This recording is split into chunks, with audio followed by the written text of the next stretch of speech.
Next topic is balanced institutional design.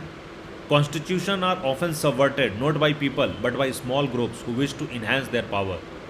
सो कुछ छोटे मोटे ग्रुप जो होते हैं, छोटे ग्रुप के लोग, वो छोटे मोटे तो नहीं कह सकता, बेसिकली जो छोटे कुछ कम लोगों का ग्रुप होता है but they are very powerful lobby होते हैं, वो बहुत सारे देशों में ऐसा हुआ है कि उन्होंने संविधान को सबवर्ट कर दिया है.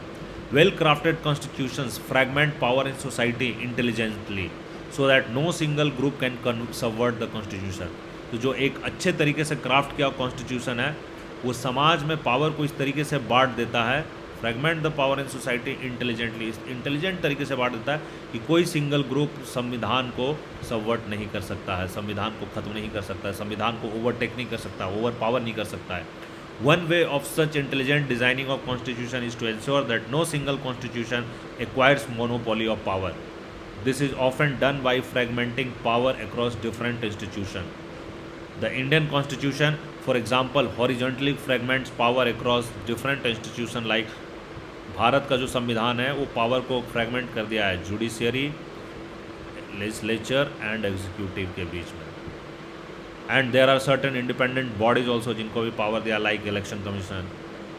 सो this ensure that even if one institution want to subvert the constitution the others can check its transgression. तो अगर एक इंस्टीट्यूशन इस संविधान को ओवरटेक या सबवर्ट करने की कोशिश करेगा, पलटने की कोशिश करेगा, दूसरा इंस्टीट्यूशन उसको रोक देगा. An intelligent system of checks and balance has facilitated the success of Indian constitution. और जो intelligent system of checks and balances बनाया, अलग अलग लोगों को पावर बांट दिया गया, इससे भारतीय संविधान बहुत अच्छे तरीके से सक्सेसफुली रन कर रहा है. Another important aspect of intelligent institutional design is that as constitution must strike the right balance between certain values, norms and procedures as authoritative and at the same time allow enough flexibility in its operation to adapt to changing needs and circumstances. तो एक बहुत ही important चीज़ है किसी संविधान को intelligent design करने में. Intelligently संविधान को तभी डिज़ाइन किया जा सकता है जब वो संविधान एक राइट बैलेंस बनाए. कैसा कि जो पुराने वैल्यूज़, नॉर्म्स एंड प्रोसीजर्स है, certain values, norms and position है, वो ऑथोरिटेटिव हो कि भाई ये तो मानना पड़ेगा, ये नहीं, इसको तो बदला नहीं जा सकता, but at the same time समय के साथ उसमें चेंज करने का प्रावधान हो. सो संविधान should never be too rigid because a too rigid constitution is likely to break under the weight of change. बदलाव के वजन में वो टूट जाएगा. A constitution that is on the other hand too flexible भी नहीं होना चाहिए, क्योंकि अगर वो बहुत ज़्यादा फ्लेक्सिबल रहेगा तो then it will not give any security and predictability to the identity of a people. लोगों को कोई संविधान पे विश्वास ही नहीं आएगा.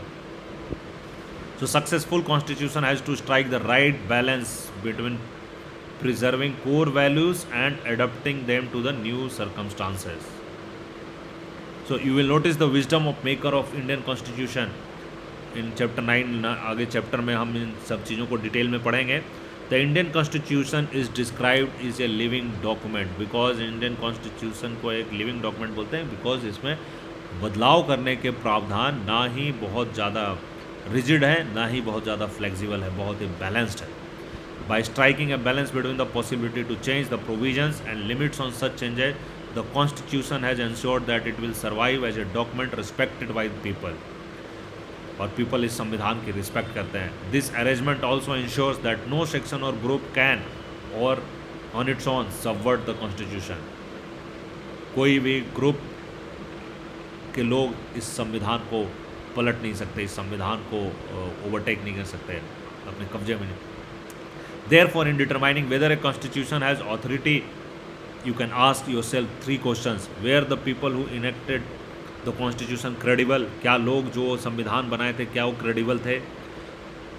And secondly, did the constitution ensure that the power was intelligently organised, क्या संविधान ने पावर को इंटेलिजेंट तरीके से, बुद्धिमत्ता से ऑर्गेनाइज किया so that it is not easy for any group to subvert the constitution. और does the constitution give some reason to every person to go along with it. And also ये भी सवाल एक बनता है कि क्या constitution is the constitution the locus of people hopes and aspiration.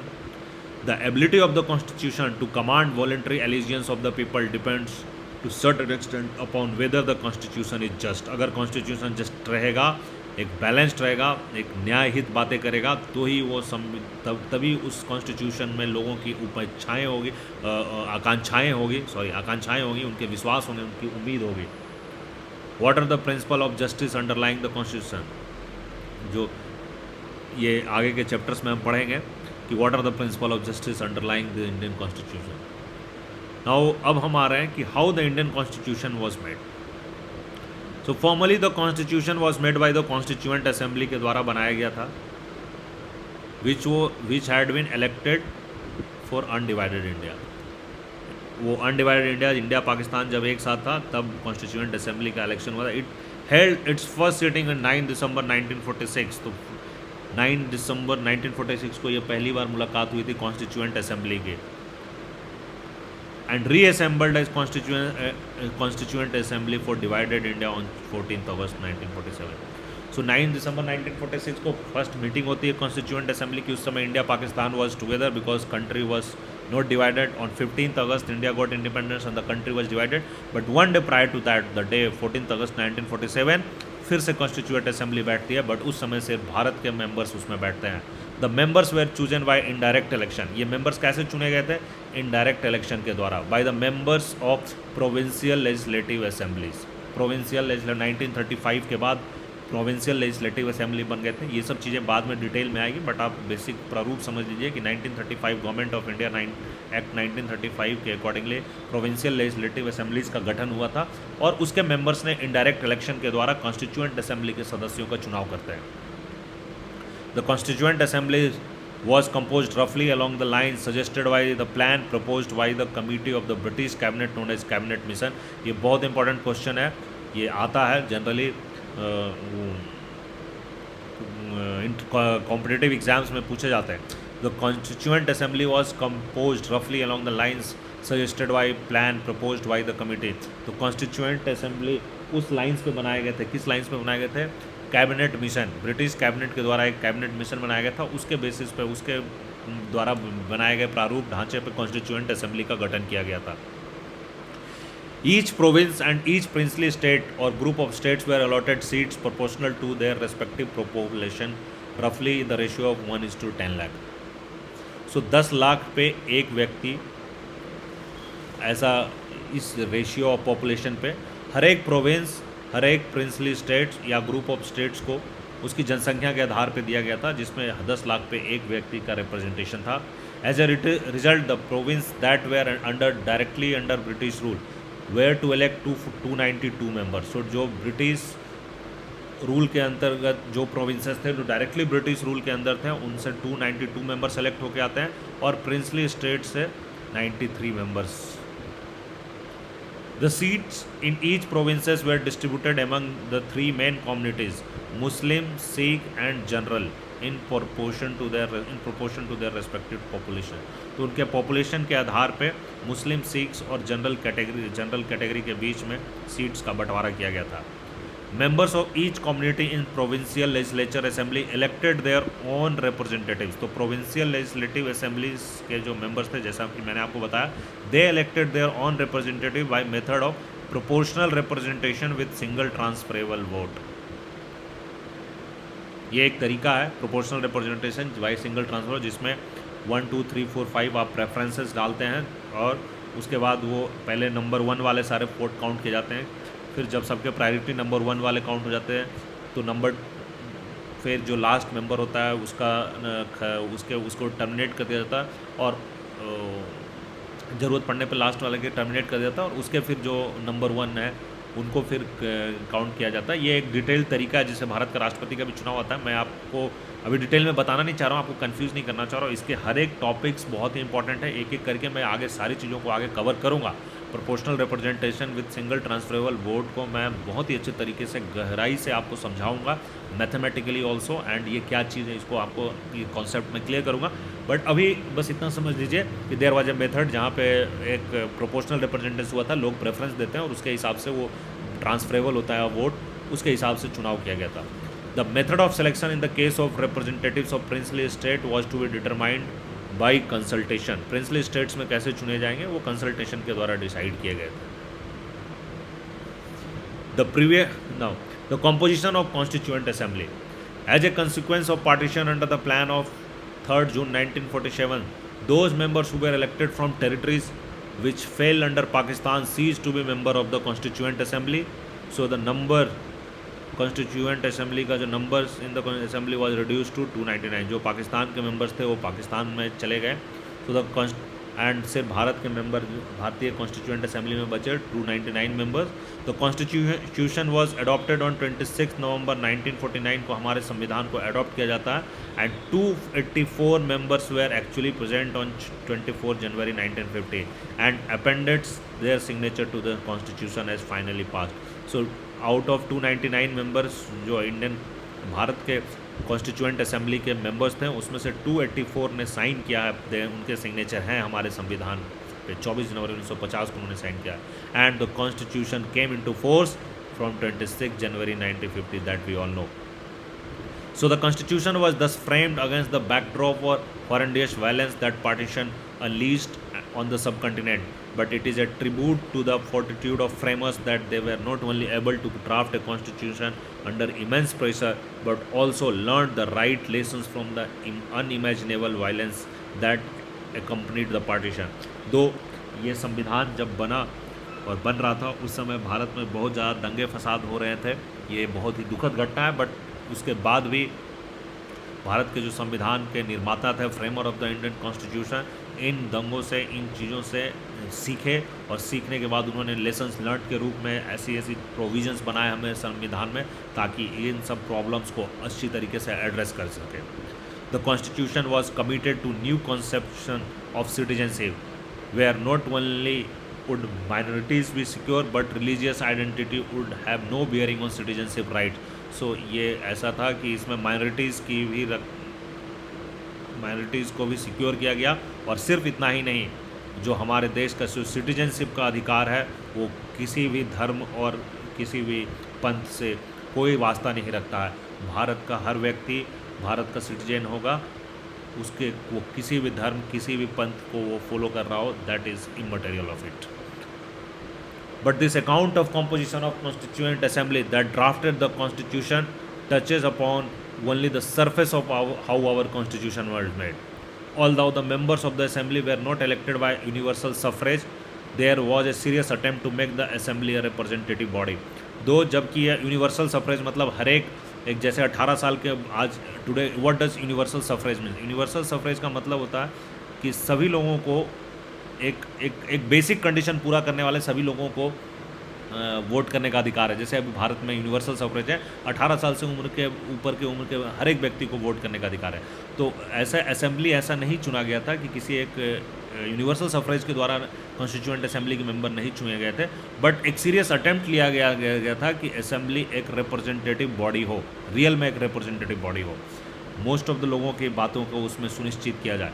Members of all religions were given representation under the scheme described. In addition, the assembly had 28 members from scheduled caste. सभी धर्मों के साथ साथ 28 सदस्य scheduled caste के थे. In terms of political parties the Congress, no doubt the Congress एक बहुत बड़ी पार्टी थी, आज़ादी की लड़ाई में बहुत उस पार्टी का योगदान था और पैन इंडिया उसका बहुत प्रेजेंस था, पुरानी पार्टी थी. तो Congress dominated the assembly, occupying as many as 82% of the seats in the assembly after the partition. The Congress itself was such a diverse party that it managed to accommodate all shades of opinion within it. But ये खुद ही इतनी बड़ी party थी, ये इतने पूरे pan India को represent करती थी, तो इसमें हर एक तरीके के ओपिनियन के लोग इसमें शामिल थे. The principle of deliberation. The authority of the Constituent Assembly does not come only from the fact that it was broadly, though not perfectly representative. It comes from the procedures it adopted to frame the Constitution and the values its members brought to their deliberation. So सिर्फ इस बात पे हम नहीं टिके हुए रह सकते हैं कि कॉन्स्टिट्यूएंट असेंबली के सारे मेंबर्स रिप्रेजेंटेटिव थे, सभी लोगों के द्वारा चुने गए हुए थे, बट द प्रोसीजर जो लिया गया था अडॉप्ट करने का, जो कॉन्स्टिट्यूशन को फ्रेमर्स थे उन्होंने जो प्रोसीजर अपनाए थे कॉन्स्टिट्यूशन को अडॉप्ट करने का, और जो वैल्यूज़ थे इन सदस्यों का, ये बहुत ही हाई लेवल के वैल्यूज़ थे और ये बहुत ही पारदर्शी तरीके से अपनाया गया था. While in any assembly that claims to be representative, it is desirable that diverse section of society participate. It is equally important that they participate not only as representatives of their own identity or community. Each member deliberated upon the constitution with the interest of the whole nation in mind. There were often disagreements between amongst the members, but few of these disagreements could be traced to members protecting their own interests. So लोग इतने toll leaders थे that वो सिर्फ जब बातें कर रहे थे वो सिर्फ अपने सोसाइटी की बातें उसमें नहीं रख रहे थे, बल्कि वो बातें रख कर इस तरीके से डेलिब्रेट कर रहे थे कि इससे पूरे पूरे भारत पे, पूरे होल नेशन के माइंड पे क्या असर पड़ेगा, उनके पूरे कंट्री का इंटरेस्ट कैसे सर्व होगा, इन सब चीज़ों को डिस्कस किया गया था, डेलिब्रेट किया गया। उनके आपस में डिसएग्रीमेंट्स भी थे और आपस में वो डिसएग्रीमेंट्स को एक दूसरे के साथ बात विचार विमर्श पार्टिसिपेशन डिस्कशन के साथ उसके बाद बात विचारों विमर्श के बाद सेलेक्ट किया गया। So the process was very comprehensive. There were legitimate differences of principle and the differences were many. बहुत सारे डिफरेंसेस थे, but almost every issue that lies at the foundation of modern state was discussed with great sophistication.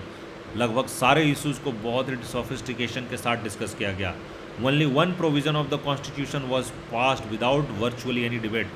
बिना किसी debate, लगभग बिना किसी debate के बाद सिर्फ एक प्रावधान को पारित किया गया, एंड वो प्रावधान था यूनिवर्सल सफरेज।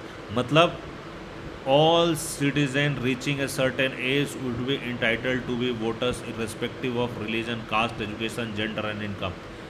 यूनिवर्सल सफरेज का मतलब है कि सभी नागरिक एक उम्र के बाद वोट करने के अधिकार रखते हैं, उनका धर्म, जाति, शिक्षा, जेंडर या इनकम कुछ भी हो।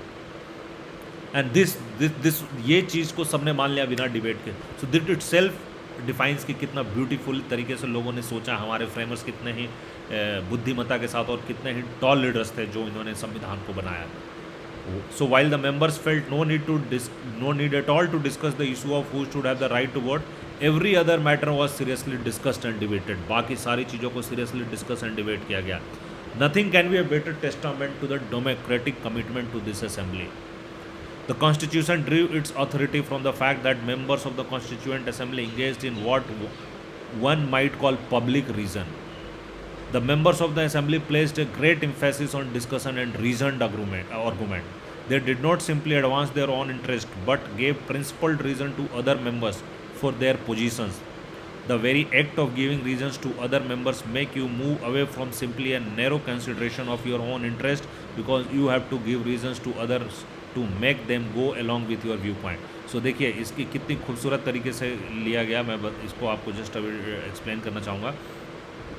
सो क्या फॉलो किया? The constitution, the members of the assembly great emphasis on discussion and reasoned agreement. और जब आप डिस्कशन एंड रीजनड एग्रीमेंट करते हैं तो आप अपने सिंपली अपने इंटरेस्ट को नहीं रख सकते, बिकॉज आपकी बात तभी दूसरे लोग मानेंगे जब आपका जो कंसिडरेशन है वो आपके खुद के इंटरेस्ट में ही सिर्फ नहीं होगा, बल्कि उसमें इतने रीजंस होंगे, सफिशिएंट रीजंस होंगे कि बाकी लोग भी उसके साथ चलने के, आपके व्यू पॉइंट के साथ चलने के लिए तैयार हो।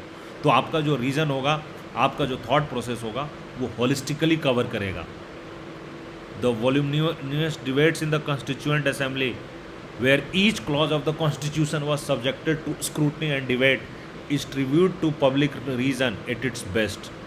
These debates deserve to be memorialized as one of the most significant chapter in the history of constitution making. Equal in importance to French and American Revolution. जितना फ्रेंच एंड अमेरिकन रेवोल्यूशन का importance है इतिहास में, उतना ही भारतीय संविधान के निर्माताओं के द्वारा जो बातचीत की गई, जो डिस्कशंस किए गए और जिस तरीके से हमारे कॉन्स्टिट्यूएंट असेंबली ने हमारे कॉन्स्टिट्यूशन को फ्रेम किया है, वो उतना ही इम्पोर्टेंस रखता है इतिहास में।